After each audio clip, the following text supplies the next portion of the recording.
Last class में याद है हम क्या डिस्कस कर रहे थे? जी कुछ तो बोला कीजिए तो पूरा बोलूंगी। प्रभुपाद जी प्रवचन कर रहे थे।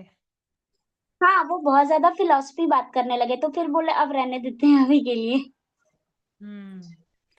हाँ, सही है। तो पिछले 45 मिनट से वे इस तरह से फिलॉसफी डिस्कस कर रहे थे। ऐसा नहीं था कि प्रभुपाद जी थक गए थे, पर फिर भी अब वे आगे कंटिन्यू करना चाह रहे थे प्रोग्राम। तो हाँ, प्रभुपाद जी ने इसी तरह से बताया आगे कि हमारे लिए सभी कुछ आवश्यक है। मंदिर, भक्त, ग्रंथ, डीटी, प्रसाद, एवरीथिंग, सब कुछ हमारे लिए आवश्यक है। और मनुष्य जीवन प्राप्त हुआ है तो हमें इन सब का एडवांटेज उठाना चाहिए, ना कि एक पशु की तरह बस पूरे जीवन को वेस्ट कर देना चाहिए या निकाल देना चाहिए। इससे कि पहले हम आगे बढ़े, एक बहुत इंटरेस्टिंग बात मुझे आपसे शेयर करनी है। कल मैं श्रीमान हरि पार्षद प्रभु जी का कथा सुन रही थी। प्रभु जी ने शिष्टाष्टकम पर प्रवचन किया है, बहुत विस्तार में। बहुत विस्तार, शुभ कृष्णदास प्रभु जी जिस तरह से विस्तार में करते हैं ना, उससे भी ज्यादा विस्तार में। यानी कहाँ कहाँ से कमेंट्रीज लाकर उस पर तो शेयर डिस्कशन की। कीजिएगा। शेयर कर दूंगी, पर वो इंग्लिश में है। कर दूंगी मैं ये शेयर। समझाने में मैं तो हिंदी में बनाऊं। हाँ, अच्छी बात है, बनाइएगा उसमें से। तो ना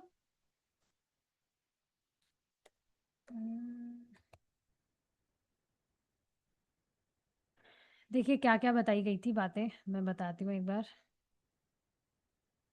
हाँ, इसमें बेसिकली बताया गया था कि किस तरह से श्रीमती राधा रानी जो है, हम सब जानते हैं कि श्रीमती राधा रानी जिस तरह का महाभाव एक्सपीरियंस करती है, वैसा महाभाव और कोई भी एक्सपीरियंस नहीं कर सकता है। जो श्रीमती राधा रानी का जो भाव है, वो सर्व उत्कृष्ट है। उसकी मतलब उत्कृष्ट प्रतिकाष्ठा है, उससे अधिक कुछ नहीं है। मतलब हाईएस्ट लिमिट जो है वो श्रीमती राधा रानी की है।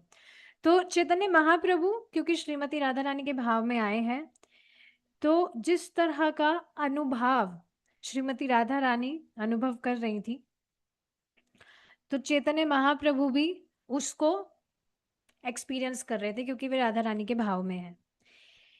लेकिन अक्सर क्या होता था कि श्रीमती राधा रानी भगवान से जो सेपरेशन महसूस करती थी, उसमें वे उस अनुभव को एक्सपीरियंस करती थी।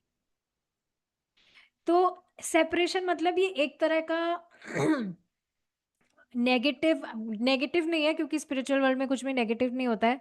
पर भौतिक दृष्टि से देखा जाए तो ये ऑपोजिट है हैप्पीनेस का। पर जो सेपरेशन है वह जब साथ में होते हैं उससे भी ज्यादा सुख देने वाला होता है, उससे भी ज्यादा मतलब एक्सटेसी अनुभव होती है।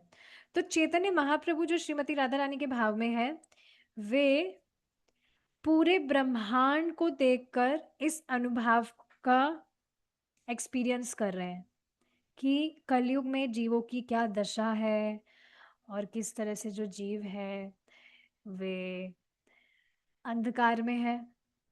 उनको कुछ पता नहीं है कि क्या करना है, खाना पी क्या खाना चाहिए, क्या क्या बात करनी चाहिए, किनका संग करना चाहिए, कैसा आचरण करना चाहिए, कुछ भी उनको नहीं मालूम है। सब भटक गए हैं। स्पेशली कलयुग में ये चीज़ बहुत ज़्यादा होती है। हर कोई जो व्यक्ति है वो धर्म से विमुख है। तो इसको देखकर जो महाप्रभु है वो इस तरह का अनुभव अनुभव कर रहे हैं। और बहुत मतलब कृपा कृपा की जो हाईएस्ट लिमिट है वो महाप्रभु के हृदय से इस तरह से निकल रही है, बस वे कृपा करना चाहते हैं। तो मैं डिटेल में ज्यादा नहीं बता रही हूँ उसको, नहीं तो पूरी क्लास इसी पर ही हो जाएगी। पर इस बात को समझिए कि महाप्रभु ने जीवों पर दया करने के लिए अपनी पूरी शक्ति जो है वे हरिनाम संकीर्तन में डाली है। पूरी समस्त शक्ति। हम अंदाजा भी नहीं लगा सकते कि ये जो हरि नाम संकीर्तन है, संकीर्तन मतलब सब भक्त साथ में आकर भगवान का नाम जप कर रहे हैं या कीर्तन कर रहे हैं, या कथा, मतलब कुछ भी भगवान से रिलेटेड भक्त साथ में मिलकर कर रहे हैं, वह तो पोटेंट है ही, पर उसमें भी पोटेंट है कीर्तन करना, क्योंकि हम जानते हैं हरे नाम एव केवलम।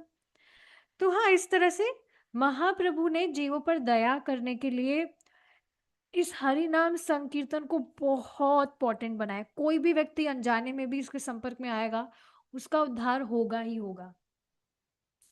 तो इस वजह से आप देखेंगे यहाँ पर भी प्रभुपाद जी इसी बात पर फोकस कर रहे हैं कि हम देख ही रहे हैं कि कीर्तन प्रभुपाद जी बाहर जाकर पार्क्स वगैरह में कर रहे हैं, तो वहाँ पे सबकी एंट्री है, सब आइए, सबको इस महामंत्र का संपर्क प्राप्त होना चाहिए, क्योंकि भगवान ने सारी अपनी जो शक्ति है वो इसमें डाली है। और भी बहुत विस्तार में प्रभु जी ने बताया था, पर यहाँ पर अभी वो डिस्कस नहीं कर रहे हैं, मेन मेन बात मैंने आपको बताई है। ठीक है, आगे देखिए। तो प्रभुपाद जी ये बात कह रहे हैं कि इसका हमें एडवांटेज उठाना चाहिए, और उसमें भी जब हमको ये विधि मालूम है, ये प्रोसेस पता है, तब तो खासकर हमें इसका एडवांटेज उठाना चाहिए। आगे देखते हैं। अब प्रभुपाद जी आगे कह रहे हैं, तो हयग्रीव इधर आइए। प्रभुपाद जी ने क्या किया था, अ, एक टेबल पर एक बड़ी सी कैंडल, कैंडल मतलब नॉट वैक्स वाली कैंडल जो भगवान को दिया ऑफर करते हैं, वो उस पे रखी हुई थी। और वो किसने रखी थी, भक्तों ने इस तरह से प्लेट में कैंडल रखी हुई थी बड़ी सी, और प्रभुपाद जी के पास में वो थी। तो जो सेरेमनी अभी होने वाली थी, उन्होंने इस तरह से प्लान किया था कि वो सिंपल तरह से होगी। यहाँ पे सभी भक्त और गेस्ट जो है वो एक एक करके आएंगे, और इस तरह से भगवान को जो फ्लेम है वो इस तरह से अर्पित करेंगे, गोल गोल घुमाकर। इससे रिलेटेड एक बात मुझे आपको बतानी थी कि देखिए, ये बात सही है कि शास्त्र में जो विधि बताई गई है उसको हम ठीक ठीक पालन करते हैं तो अपराधों से हम बचते हैं, ये बात है। लेकिन हर कोई इतना डिटेल में नहीं करता है, क्योंकि होता ही नहीं है, बहुत मुश्किल होता है। तो इस बात को आप समझिए कि मेन हम चैंटिंग अच्छे से करें, पूरी शक्ति हम इसमें लगाएं कि हम चैंटिंग अच्छे से करें, ये मेन है। बाकी चीज़ें हमें जो बताई जाती है वो जिस प्रकार हम कर सकते हैं उस तरह से करिए, ये सारी चीज़ें हैं। तो प्रभु जी के घर पे जब मैं गई थी तो प्रभु जी ने एक बात बताई थी बहुत इंटरेस्टिंग, कि जब हम भगवान को दिया ऑफर करते हैं, दिया जो हम जला रहे हैं, तो उस दिए से हम किसी और दिए को या अगरबत्ती को भी नहीं, किसी को भी, हम उस दिए को हम यूज नहीं कर सकते कोई दूसरी फ्लेम जलाने के लिए, क्योंकि वह दिया, वह जो फ्लेम है वो भगवान को अर्पित की जानी चाहिए। अगर हमने उस दिए की फ्लेम को कुछ और जलाने के लिए उसको यूज में ले लिया तो वो ठीक नहीं है। अब ये बहुत डीप चीज थी, मैंने कभी इस तरह से सोचा ही नहीं था, क्योंकि दिया जलाया तो उसी से मैं तो अगरबत्ती जला देती थी। पर इस तरह से बताया था, क्योंकि वेदवाती माता जी ने कुछ उस समय सुबह के टाइम ऐसी कुछ गलती की होगी, तो प्रभु जी ने उसको नोटिस किया था, तो उस समय वे बता रहे थे। तो हाँ, इस तरह से जब हम दिया जला रहे हैं तो उस फ्लेम को सिर्फ भगवान को ऑफर करने के लिए ही यूज में लेना चाहिए। उस फ्लेम से हम कुछ और ना उसको उपयोग ले, कुछ और ना जलाए, हरे ये हमें कृष्णा। ध्यान रखना चाहिए। जी, हरे कृष्णा। कुछ कह रहे हैं आप? ठीक है, हरे हरे। कृष्णा माता जी। माता जी, हम तो धूप बत्ती या अगरबत्ती दीपक से ही जलाते हैं। सबसे पहले दीपक जलाती हूँ और उसके बाद अगरबत्ती या धूप बत्ती उसी से जलाती हूँ, और फिर वो भी तो भगवान को ही ऑफर होता है, क्योंकि दिए से पहले तो अगरबत्ती या धूप बत्ती ऑफर करते हैं हम। हाँ, लेकिन उसको माचिस से जलाना चाहिए, उस दिए से नहीं जलाना चाहिए, ये बात प्रभु जी ने बताई थी। अच्छा, वो जो, टेम्पल में जो जैसे कार्तिक मास में दीपदान करते हैं तो वहां तो दीपक से ही दीपक जलते हैं, तो हाँ फिर। हाँ, ये बात सुनिए। टेम्पल में वो एक दिया होता है जो यूज किया, क्योंकि वो दिया भगवान को ऑफर नहीं कर रहे हैं, वो दिया पर्टिकुलरली इसी के काम आता है कि वो दूसरे दिए को जलाए उस दिए से। तो वो फ्लेम भगवान को ऑफर करने के लिए काम में नहीं आ रही है, वो फ्लेम दूसरे दियों को ही दूसरे दिए से दिया जलाने में दिक्कत नहीं है, पर जिस फ्लेम को आप भगवान को अर्पित करेंगे उसको किसी और के लिए यूज में नहीं करना है, ये बात बताई थी प्रभु जी ने। तो कोई बात नहीं, अभी तक ऐसे कर रहे थे, मैं भी कर रही थी, लेकिन अब से इस तरह से करना चाहिए। माचिस से आप जलाइए अलग से, माचिस से दिया जलाइए, फिर दूसरी बत्ती, दूसरी तिल्ली से अगरबत्ती जलाइए, इस तरह से। ये बात है, पर अब ये बहुत ज्यादा लगता है तो फिर ठीक है, अब जैसे कर रहे हैं वैसे करिए, पर ये प्रभु जी ने जो बताया था वो मैं यहाँ पर रख रही हूँ। अ, जो भी बात इस तरह से बताई जाती है तो मैं ट्राई करती हूँ कि उसको फॉलो किया जाए, क्योंकि कुछ भी तो नहीं लग रहा है, ज्यादा तो मेहनत नहीं है भाई, एक तिल्ली जलाइए दूसरी भी जला लो, कितना टाइम लगता है। So like that. ठीक है। तो प्रभुपाद जी चाह रहे थे कि सब जो भक्त हैं, गेस्ट हैं, वो इस तरह से भगवान को दिया ऑफर करें। अब देखिए यहाँ की बात देखिए, अब गेस्ट जो है वो हिप्पीज थे, जो नशे में धुत थे, नहाते भी पता नहीं कितने दिनों में होंगे। अभी भी ये प्रथा चली रही है कि जो लोग हैं नहाते नहीं है, यहाँ पर भारत में भी बहुत फेमस हो रहा है ये, कि नहाएंगे नहीं, संडे को तो पक्का छुट्टी, नहाना ही नहीं है। लेकिन हाँ, वहां पर भी इस तरह से, उसके बावजूद वे भगवान को दिया ऑफर कर रहे हैं वहां पर। तो देखिए ये बात है कि ये हमारी कॉन्शियसनेस पर डिपेंड करता है कि हम कब तक नियोफाइट डिवोटी रहना चाहते हैं। सामर्थ्य हम में है, बुद्धि हम में है, सिद्धांत हम समझ रहे हैं, तो समझने के बाद में अगर हम उसको फॉलो कर सकते हैं तो किया जाना चाहिए। जैसे काफी टाइम से, स्टार्टिंग से मुझे पता है कि हम जब तुलसी महारानी के पास बैठकर जप करते हैं तो उससे हमें ज्यादा बेनिफिट मिलता है। लेकिन मैंने ट्राई भी किया था रूम में तुलसी महारानी रखूं मैं, लेकिन फिर वो जो तुलसी महारानी है वो चली जाती थी, वो ठहरती नहीं थी काफी दिन तक, तो फिर मैं इतने दिन से नहीं फॉलो कर पा रही थी। पर अब रत्नेश प्रभु जी ने इस तरह से आइडिया दिया था कि परिक्रमा लगानी चाहिए तुलसी महारानी की, स्पेशली चतुर्मास में उन्होंने काफी टास्क दिए हुए हैं, तो परिक्रमा का भी ऐसा था। तो अगेन मेरी कुछ ऐसा था नहीं, कुछ ऐसी मतलब प्लानिंग नहीं थी कि परिक्रमा मैं करूंगी, लेकिन फिर पता नहीं अचानक से मुझे आइडिया आया कि यहाँ छत पर ही एक स्टूल पर तुलसी महारानी का रख लेते हैं बीच में, मतलब ज्यादा बीच में भी नहीं, थोड़ा साइड में, और फिर लगा लेंगे परिक्रमा। अब बहुत अच्छा हो गया इस तरह से तुलसी महारानी को छत पर ही इस तरह से रख कर आराम से परिक्रमा करते करते भी जप हो जाता है। और बहुत मुझे खुशी होती है, कॉन्शियसली मैं इस तरह से करती हूँ कि वाह, तुलसी महारानी की परिक्रमा करते करते भी जप हो रहा है, बेनिफिट ज्यादा मिल रहा है। और इस बहाने जो मेरी मम्मी है वो भी ऊपर आती है सूरज जी को जल वगैरह चढ़ाने, तो उनको तुलसी दिख रही है यहाँ पर, तो वो भी अपने आप परिक्रमा करके चली जाती है। तो ये बहुत इंटरेस्टिंग चीज है कि ये चीजें छोटी छोटी हैं, पर जब हम इनको करते हैं इनका लाभ बहुत बड़ा है। तो हाँ, अब ये चीज है, हमें पता है कि इस तरह से फॉलो करना चाहिए तो कर लेना चाहिए। लेकिन अब यहाँ पर आप देख रहे हैं ना, यहाँ पर जो भी गेस्ट वगैरह है वो हिप्पीज थे, ड्रग्स वगैरह लेकर आते थे, पर वे भी भगवान को दिया ऑफर कर रहे थे। हालांकि ठीक है, प्रभुपाद जी उस समय काफी चिल थे, इस तरह से वे अलाउ कर रहे थे, अभी ये सब नहीं है। और अभी भी हमें पता नहीं है ना, जो भी मंदिर में आते हैं लोग, ठीक है नहा के तो आते ही होंगे, ये तो पक्का है, पर कैसी अवस्था में आते हैं कैसे नहीं, हमें क्या पता है। तो यही चीज है कि इस बात को समझिए कि कुछ रूल्स हैं, वो फॉलो किए जाने चाहिए, लेकिन अगर कोई व्यक्ति इग्नोरेंस के कारण नहीं कर पा रहा है या नहीं कर रहा है तो भगवान उस पर चक्र थोड़ी चला देंगे, ऐसे तो नहीं है भगवान।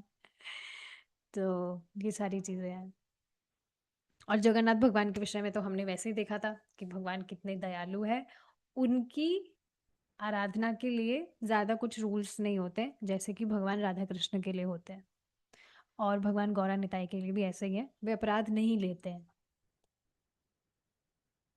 तो ये सारी चीजें हैं। तो प्रभुपाद जी ने इस तरह से कहा कि जब कीर्तन चल रहा है तो इस तरह से ये सारे के सारे जो मतलब ये जो दिए हैं ये जलते रहने चाहिए, और सभी भक्तों को या गेस्ट को जो भी इस तरह से आ रहे हैं उनको भगवान के सामने इस तरह से दिया ऑफर करना है गोल घुमाकर। तो प्रभुपाद जी इस तरह से उनको सिखा रहे हैं कि देखो ऐसे गोल गोल ऐसे आरती करनी है, देख पा रहे हैं आप, इस तरह से करना है। प्रभुपाद जी ऐसे सिखा रहे थे उनको। तो फिर हयग्रीव ने कहा हाँ हाँ यस यस प्रभुपाद। तो हाँ प्रभुपाद ने फिर आगे कहा हाँ कीर्तन के साथ आप इस तरह से आरती कर रहे हैं तो कीर्तन भी गाइए। फिर जब एक व्यक्ति इस तरह से, अच्छा देखिए कितनी सुंदर बात है इसमें, बताएं जैसे आप देखेंगे सेवा होती है, चावर ऐसे, जैसे गुरु पूजा में तो स्पेशली ऐसा होता ही है कि जो भक्त हैं वे प्रभुपाद जी के पास में खड़े होकर उनको चावर झुलाते रहते हैं। तो वो कंटिन्यू चलता ही रहता है। अगर उनके सपोज करिए हाथ थक जाते हैं तो फिर वे किन्हीं और भक्त को दे देंगे, फिर वो भक्त जो है वो कंटिन्यू करेंगे। इस तरह से होता है। तो यहाँ पर प्रभुपाद जी भी इस तरह से बता रहे थे कि जैसे कीर्तन चल रहा है तो लगातार भगवान की आरती होनी चाहिए। अगर कोई थक जाए किसी का हाथ तो फिर दूसरे व्यक्ति को पकड़ाइए, फिर वो इस तरह से करे आरती। फिर वो भी थक जाए तो फिर दूसरे को दीजिए। जब तक कीर्तन चल रहा है तब तक आरती निरंतर भगवान की होनी चाहिए। तो इस तरह से क्या आप समझ पा रहे हैं, आप इसको फॉलो कर पाएंगे? तो उन्होंने कहा हाँ चलिए अब शुरू करते हैं। जब आप थक जाए तो आप किन्हीं और को दे दीजिएगा, और इस तरह से हम निरंतर भगवान की आरती करते रहेंगे। अब प्रभुपाद जी अपने आसन पर बैठ गए और वहां पर बैठकर वे हयग्रीव को गाइड कर रहे थे इस तरह से कि कैसे उनको भगवान की आरती करनी है। कुछ जो वहां पर स्त्रियां थी वो थोड़ी कुछ खुसफुसा रही थी, मतलब बातें कर रही थी। उनको मतलब थोड़ा डर लग रहा था, बहुत नर्वस थी वे कि हाँ ऐसे भगवान के विग्रह के सामने, इस तरह से मतलब वो सोच रही थी, थोड़ा नर्वस थी वो। इस तरह से देखिए होता है जब कोई सेवा आपको दी जा रही है, मतलब बहुत सारे भक्त इस तरह से है और आपको पर्टिकुलरली कोई सेवा दी है और आपको सबके सामने उसको करना है तो थोड़ा हेजिटेशन होता है। जैसे ऐसा नहीं कि आप कुछ गलती करेंगे बट फिर भी थोड़ा ऐसे हेजिटेशन होता है। या जैसे प्रभु जी कभी अचानक से आपको अनम्यूट करके आपसे कुछ क्वेश्चन पूछ ले, तो यद्यपि आपको आंसर पता होगा लेकिन फिर भी हेजिटेशन हो जाता है बताने में। एक बार मुझे याद है गो कोटि दानम वाला श्लोक था, या जो भगवत गीता में गुरु वाला श्लोक है जिसमें भगवान कह रहे हैं कि जो व्यक्ति है उसको गुरु से मतलब किस तरह से वह ज्ञान लेने के लिए काबिल है। तो उन्होंने कोट किया था प्रभु जी ने वो श्लोक, और तुरंत उन्होंने मेरा नाम लिया कि तुम विद्या तुम बताओगी और मैं तो डर गई थी, मुझे लग ही रहा था कि मेरा नाम ना ले, और तुरंत प्रभु जी ने मेरा ही नाम लिया। मैंने जल्दी से वीडियो ऑफ किया। मुझे अभी तक ये बात याद है। प्रभु जी को पता था मैं क्लास में हूँ पर मैंने जल्दी से तुरंत वीडियो ऑफ किया क्योंकि मुझे डर लग रहा था कि भाई कुछ गलती हो जाए तो प्रभु जी वैसे भी मजाक बनाते हैं इतने सारे भक्तों के बीच में, फालतू में मजाक बन जाएगा। तो मैंने तुरंत वीडियो ऑफ कर दिया। तो प्रभु जी ने कहा अच्छा चालाक बन रही है। फिर प्रभु जी ने आगे कुछ कहा नहीं क्योंकि इस तरह से आवाज तो देते नहीं रहते, टाइम वेस्ट होता। फिर उन्होंने किन्हीं और भक्त को कहा था। तो हाँ इस तरह से आंसर पता होते हुए भी आप कुछ सेवा कर रहे हैं, उसमें आप निपुण होते हुए भी थोड़ा हेजिटेशन हो जाता है स्पेशली सीनियर्स के सामने। तो यहाँ पर ये जो लड़कियां इनको भी थोड़ा कुछ वो नर्वस हो रही थी। ठीक है, अब प्रभुपाद जी ने आगे कहा अच्छा है, मतलब अच्छे से कर रहे थे, चलिए अब कीर्तन हम शुरू करते हैं। प्रभुपाद जी ने करताल बजाना शुरू किया और हरे कृष्णा महामंत्र गाना उन्होंने शुरू किया।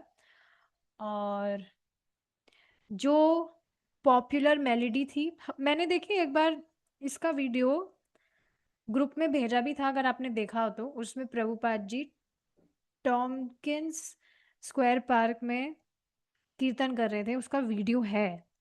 उसमें कैसे जो अलग अलग तरह के हिप्पीज हैं वो डांस कर रहे हैं। तो वो बेसिकली पॉपुलर मेलोडी है हरे कृष्णा की। हरे कृष्णा कृष्णा कृष्णा हरे हरे, हरे रामा रामा रामा हरे हरे। तो ये पॉपुलर मेलोडी है जो प्रभुपाद जी वहाँ पर अक्सर गाया करते थे अमेरिका में। अब यहाँ पर भी वे सैन फ्रांसिस्को में भी गा रहे हैं। अब कीर्तन करते करते बीच में उन्होंने हायग्रीव को इस तरह से इशारा करते हुए कहा कि आगे आगे खड़े होना है आपको, डीटीज के जस्ट आगे आरती करने के लिए।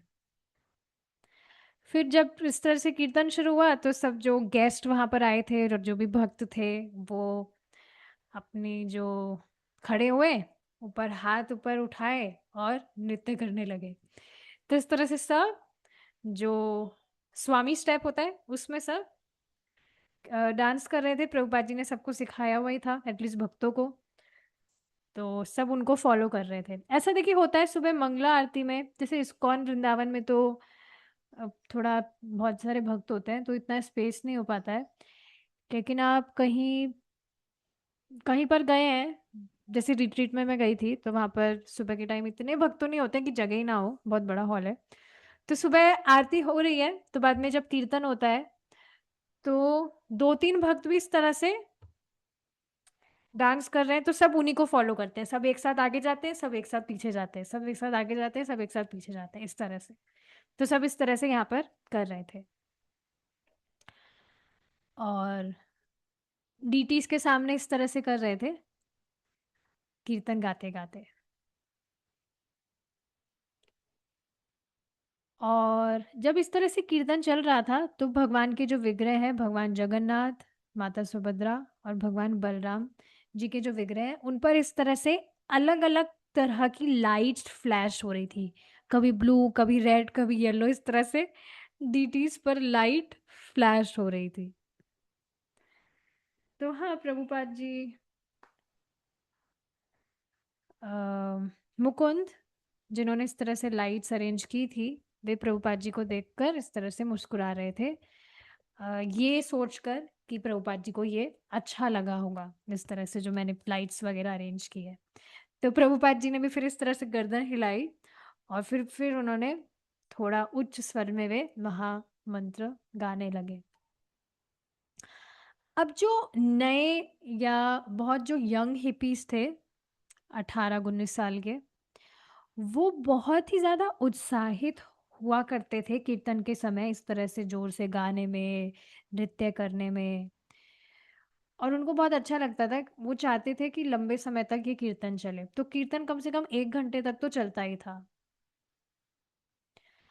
और जब प्रभुपाद जी अपना ध्यान भगवान की तरफ एकाग्रित करके जो महामंत्र गाते, तो नए हिप्पीज, मतलब नए जो पहली बार आए हैं या 2-3 बार ही आए हैं जिनको भी महामंत्र पूरी तरह से याद नहीं है, वे प्रभुपाद जी को सुनते सुनते गाने लगते हैं, क्योंकि महामंत्र एक ही है, हरे कृष्णा कृष्णा कृष्णा हरे हरे, हरे राम राम राम हरे हरे।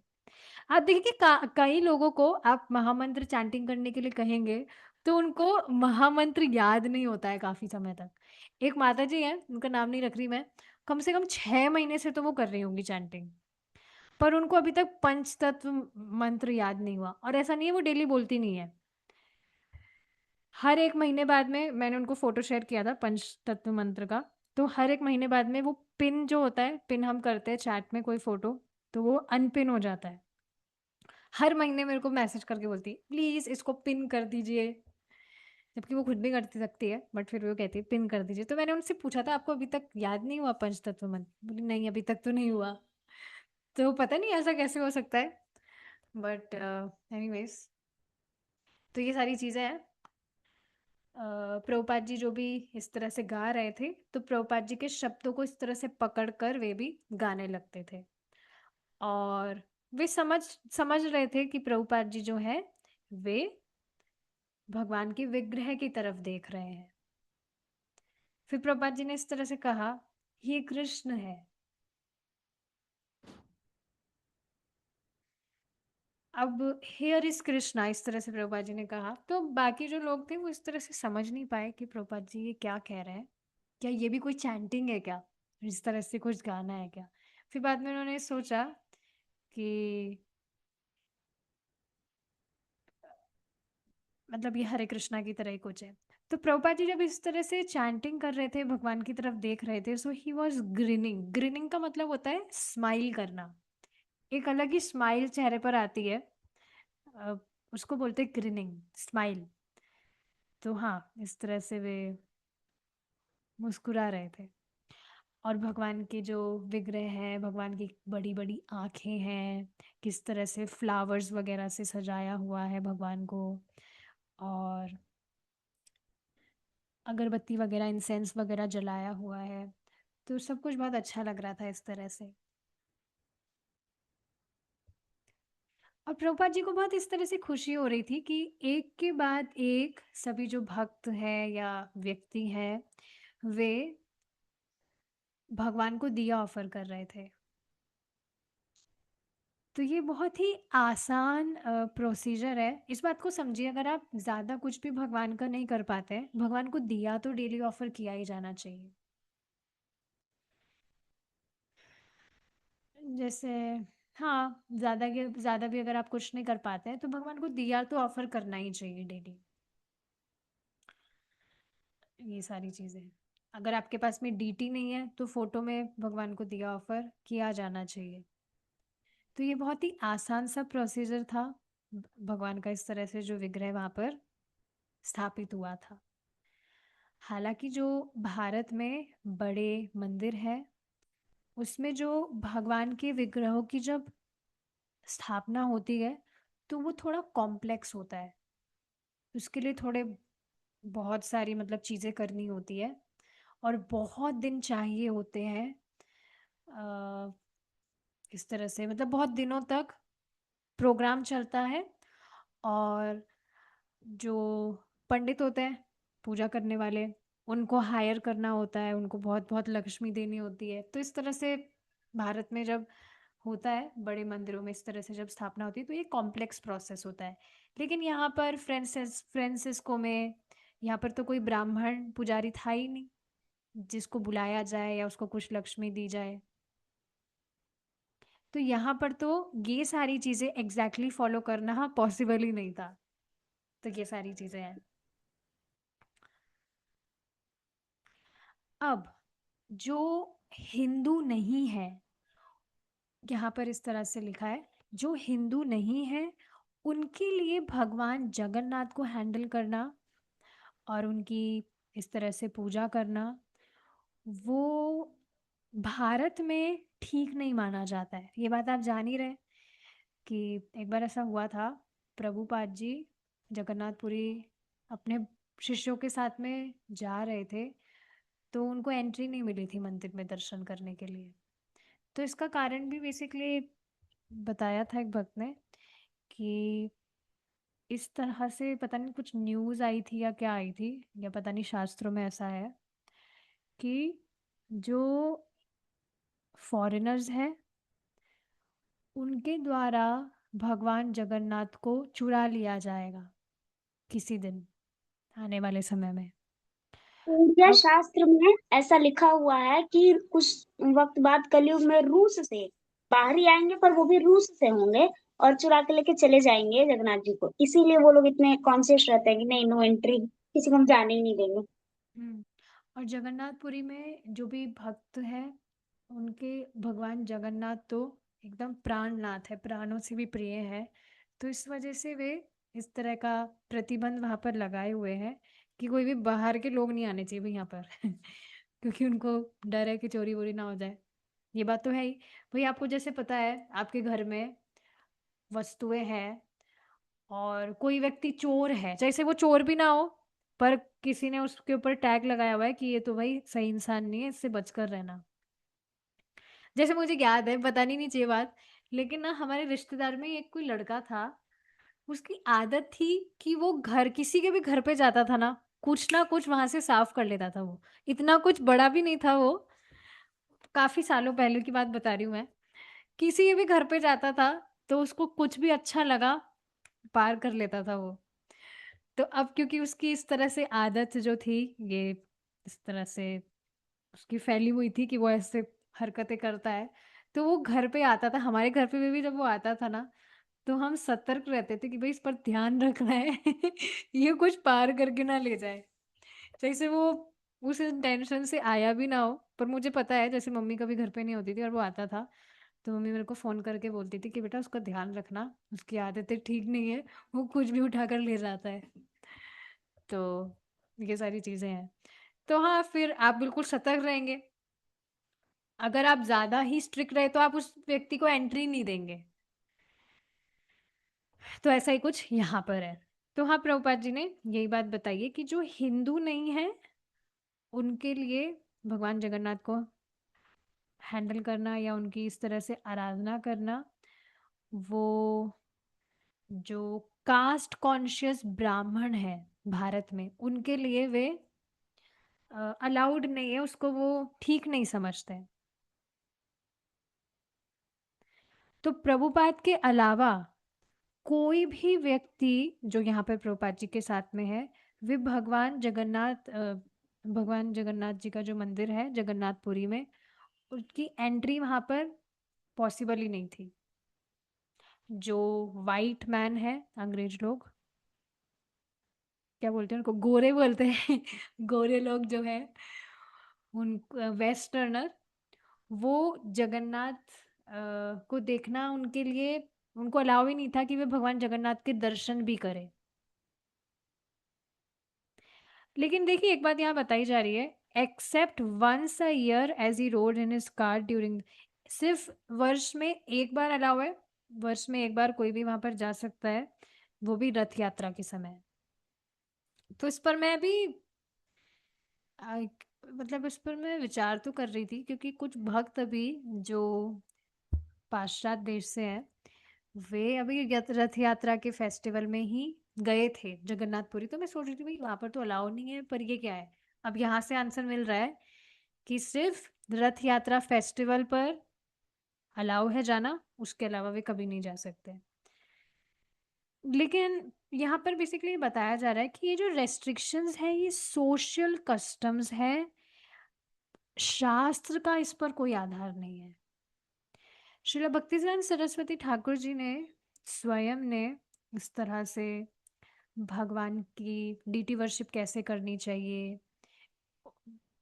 श्रीला भक्तिसिद्धांत सरस्वती ठाकुर जी ने स्वयं ने इस तरह से परिचित करवाया था लोगों को कि भगवान की कैसे डीटी वर्शिप की जानी चाहिए, और उन्होंने दीक्षा वगैरह भी दी सबको, रिगार्डलेस ऑफ कास्ट। जबकि आप इसको देखेंगे भी एक बार, श्रीला भक्तिसिद्धांत सरस्वती ठाकुर जी के जो पिताजी हैं श्रीला भक्ति विनोद ठाकुर जी, उनको किन्हीं के साथ में डिबेट करने के लिए जाना था, शास्त्र पर, बेसिकली शास्त्र कुछ बात वो उल्टी बोल रहे थे, उसका खंडन करने के लिए। लेकिन उस समय क्या हुआ था, उनकी तबीयत थोड़ी खराब हो गई थी, वे जा नहीं पा रहे थे। तो शिला भक्तिसिद्धांत सरस्वती ठाकुर जी ने कहा कि पिताजी आप मुझे मौका दीजिए, मैं जाता हूँ। अब उनको, पहले वे कभी उनको भेजे नहीं थे, लेकिन अब इस समय क्योंकि हमने आपने उनकी जीवनी से पढ़ाई है कि श्रीला भक्तिसिद्धांत सरस्वती ठाकुर जी स्टार्टिंग में ही, स्टार्टिंग से ही जब वे स्कूल में थे, तब ही तब से ही वे बहुत स्कॉलर स्कॉलर रहे हैं, सारे शास्त्र वगैरह वे जानते थे। और उनके जो टीचर्स हैं, उनको जैसे कुछ क्वेश्चन का वे आंसर, मतलब श्रीला भक्तिसिद्धांत सरस्वती ठाकुर जी कुछ ऐसे क्वेश्चन करते थे जो उनके टीचर्स को भी नहीं मालूम थे। मैं नॉर्मल मैथमेटिक्स के क्वेश्चन की बात कर रही हूँ, शास्त्र की बात नहीं कर रही हूँ।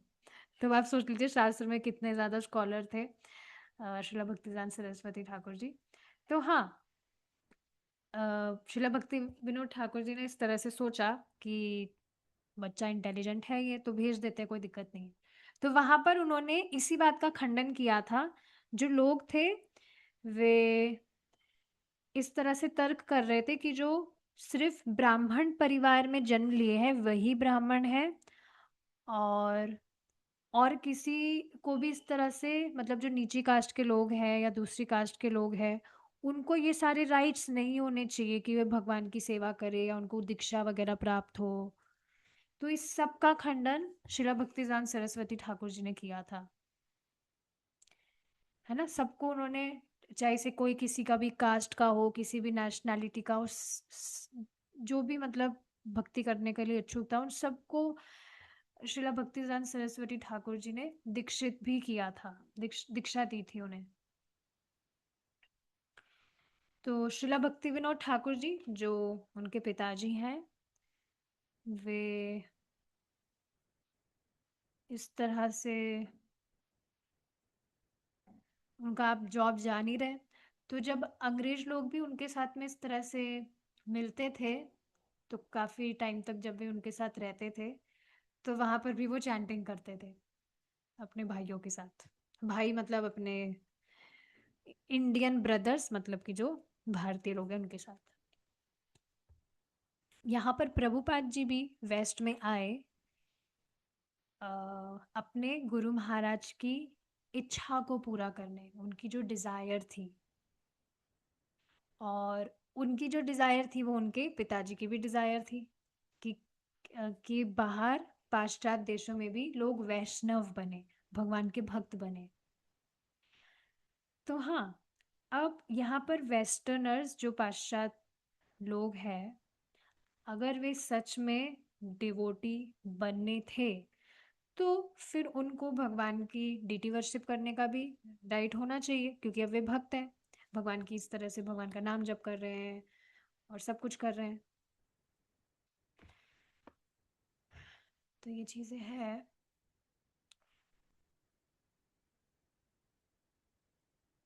देखिए, हमें ना नाम की महिमा सुननी चाहिए। नाम की मतलब ये महिमा नहीं कि नाम इतने जन्मों के पाप नष्ट कर देता है, ये कर देता है, वो कर देता है। ये सारी तो चीजें बहुत ही छोटी सी है।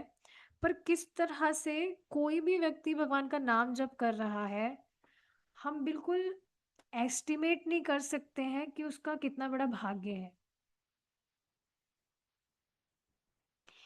देखिए, और जब हम इस बात को, मैं इस वजह से कह रही हूँ कि जब हम इस तरह से महिमा सुनेंगे, इस बात को समझेंगे, तो हम आतुर हो जाएंगे लोगों को हरि नाम देने के लिए।